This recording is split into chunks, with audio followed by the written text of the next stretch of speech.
Imagine this. You check your bank account after a month of saving, and for a moment you feel proud because $25,000 used to mean stability, progress, maybe even freedom, but now somehow it barely feels like a cushion. It feels like a countdown clock. And you start asking yourself, why does having more money than my parents ever had feel like having nothing at all? Here's the quiet truth no one says out loud.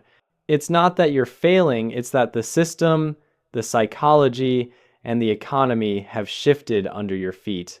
And by the end of this video, you'll understand exactly why $25,000 feels poorer than ever and how to break out of the middle class trap that quietly drains people for decades.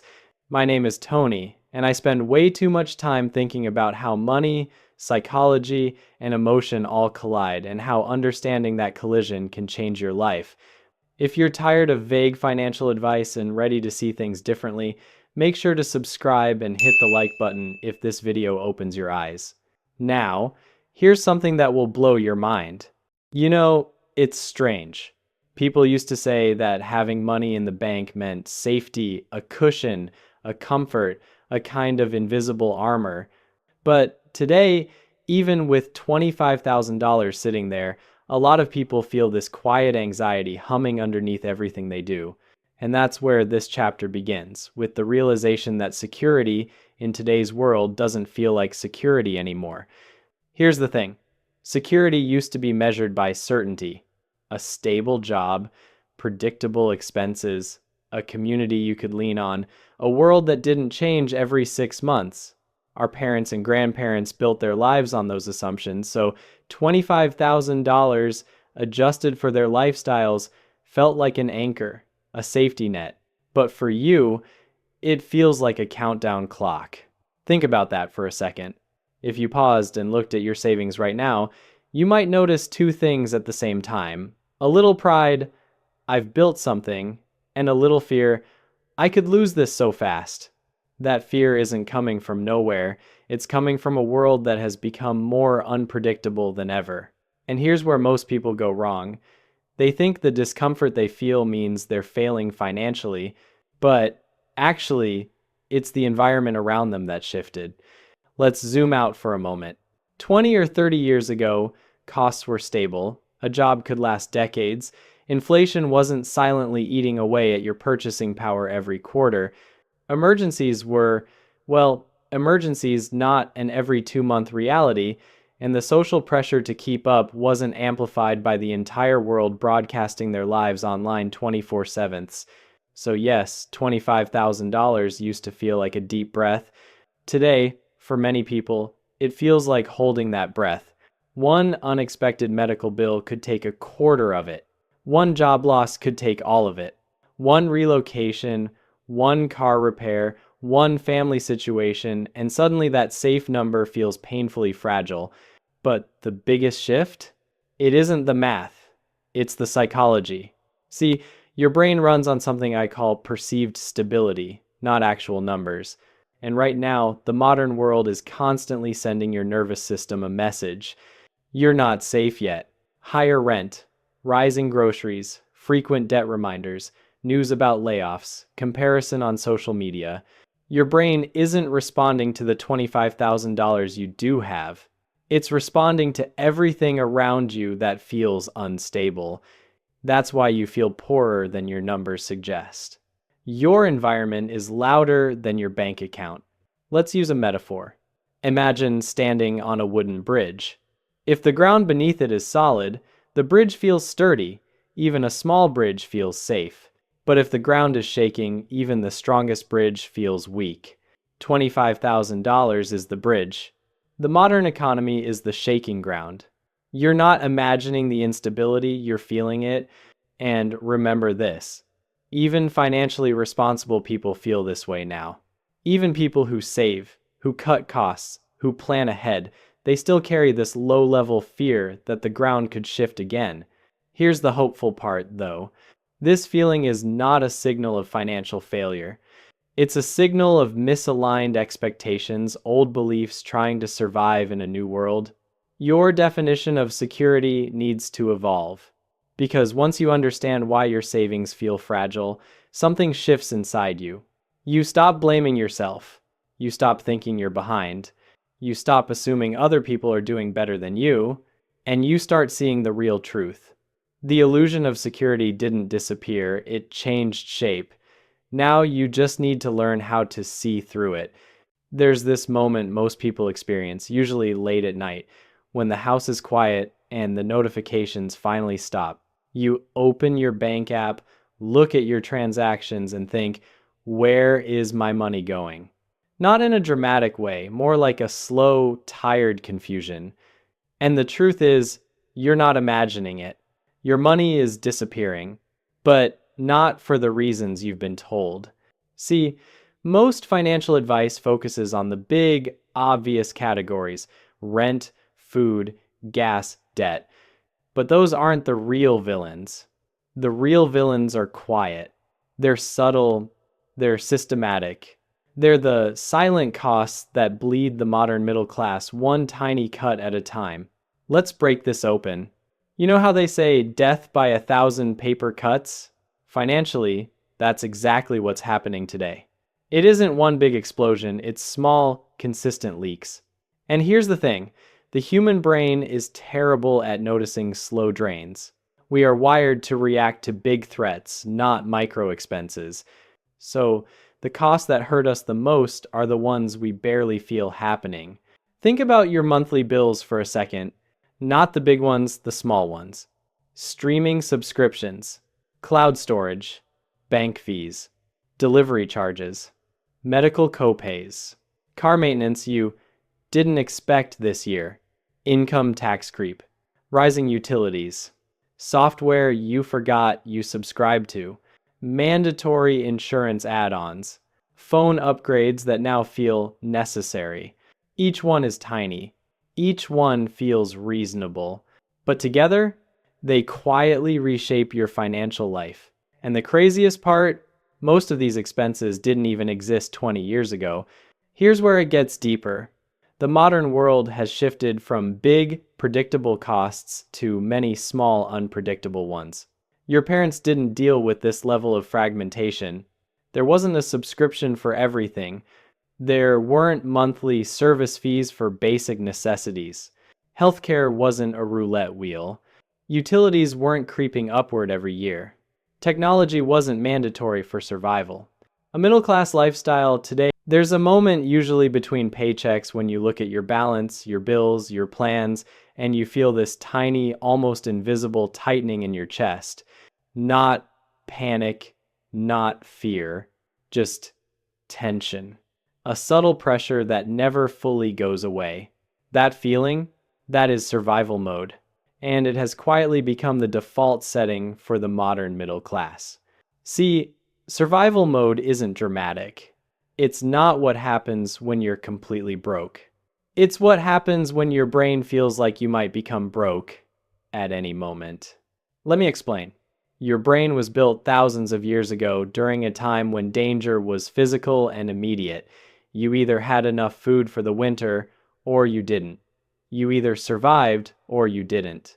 There was no almost safe. Today, your brain runs the same ancient software, but the threats have changed. Now the danger is unexpected bills, unstable income, rising costs, job insecurity, comparison online, and predictable emergencies. The threats aren't lions, they're expenses. They're not predators, they're payments. So even if you have $25,000 saved, your brain can still feel like it's standing at the edge of a cliff. Think about that for a second. Most people with savings still worry about money every day. Not because the math says they should, but because their nervous system is responding to uncertainty, not numbers. Here's where the psychology gets deep. When your brain senses instability, it switches into what I call protection mode. You stop planning. You stop dreaming. You stop taking risks. You stop investing. You start shrinking. You start delaying everything. You start overthinking every purchase. You start questioning your decisions. And here's the thing. You can look financially stable on paper. while emotionally living paycheck to paycheck. That's the modern middle class. Let me show you how this works. Imagine you're walking across a frozen lake. If the ice is thick and solid, you walk normally. You take confident steps. You feel safe. But if the ice is thin or you believe it's thin, every step feels dangerous. You walk carefully. You move slowly. You feel tense. You're always listening for cracks. Your financial life works the same way. When life feels stable, money decisions feel simple. But when life feels unstable, even if you have savings, every decision becomes emotional. That's the trap. Survival mode tricks you into living small, thinking small, and choosing safety over growth, even when the numbers say you're okay. Here's a data point to illustrate this. A recent survey showed that 63% of Americans earning between $75,000 and $150,000 still feel like they're living paycheck to paycheck. These are middle-class incomes. These are people with savings. These are people who should feel secure, but they don't. Because the feeling isn't about income, it's about uncertainty. Social media makes it worse. Every time you see someone your age buying a house, or a new car, or going on vacation, your brain interprets it as a threat. Not consciously, subconsciously. It whispers, "Why are they ahead? What am I doing wrong? Am I falling behind?" Comparison triggers survival mode faster than any bill ever could. And when you live in survival mode long enough, something strange happens. You become cautious with everything except the one thing that matters most, your potential. You avoid investing. You avoid career risks. You avoid side projects. You avoid skill growth. You avoid change.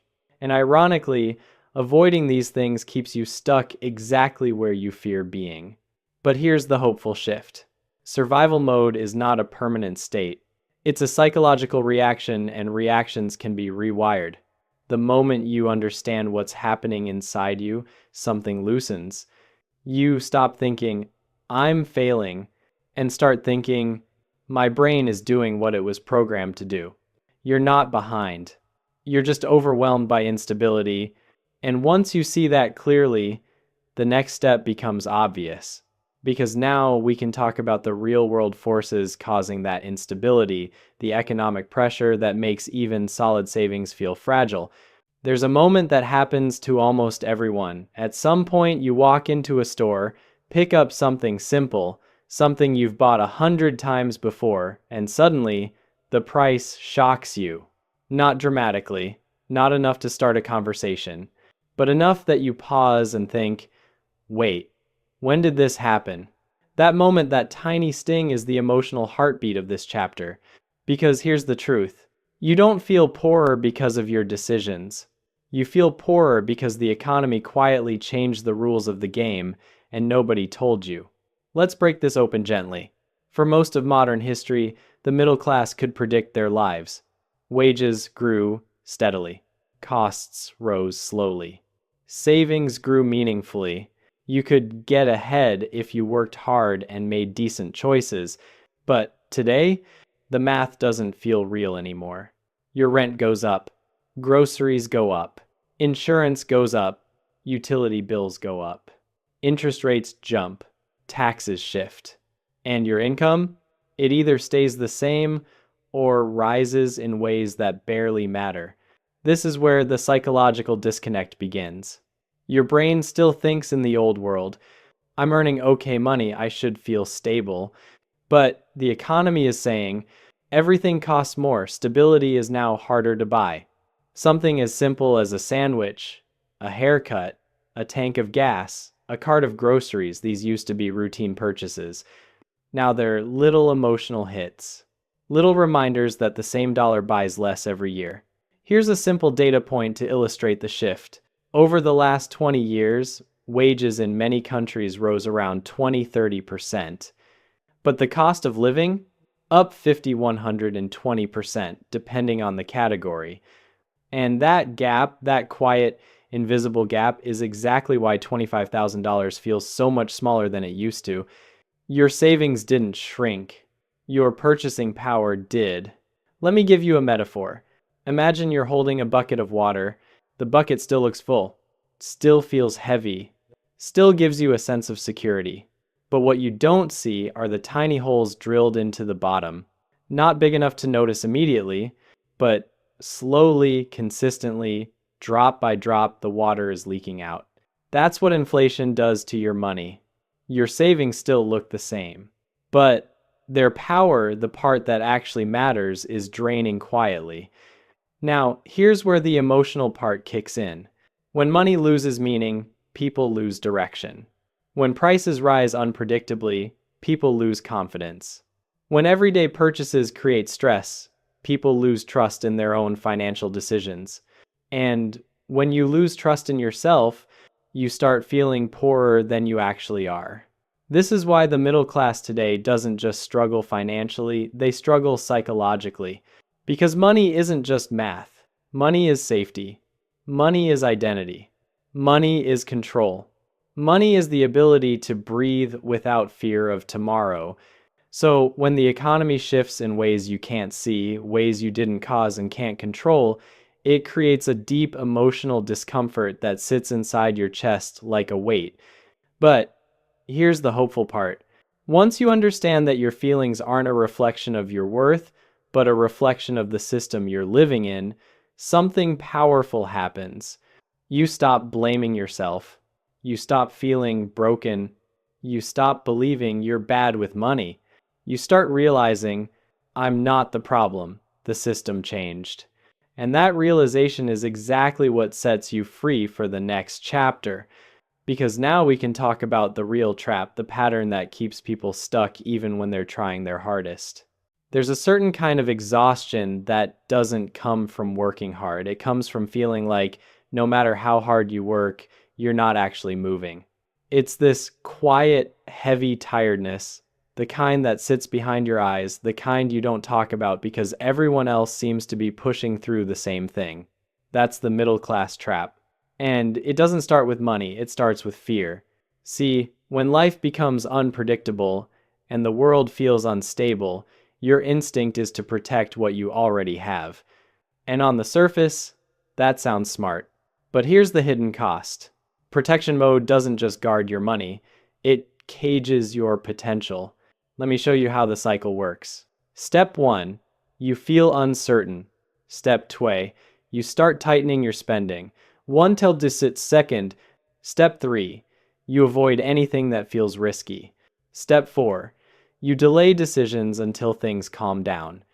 Step 5, life doesn't calm down, it becomes more stressful. Step 6, you tighten harder. Step 7, the cage gets smaller. And eventually, without ever making a conscious decision, you end up trapped in a psychological loop. Survive, save, fear, freeze, repeat. That's the middle class trap. Here's the part nobody talks about. Most people aren't stuck because of lack of effort, they're stuck because of lack of psychological bandwidth.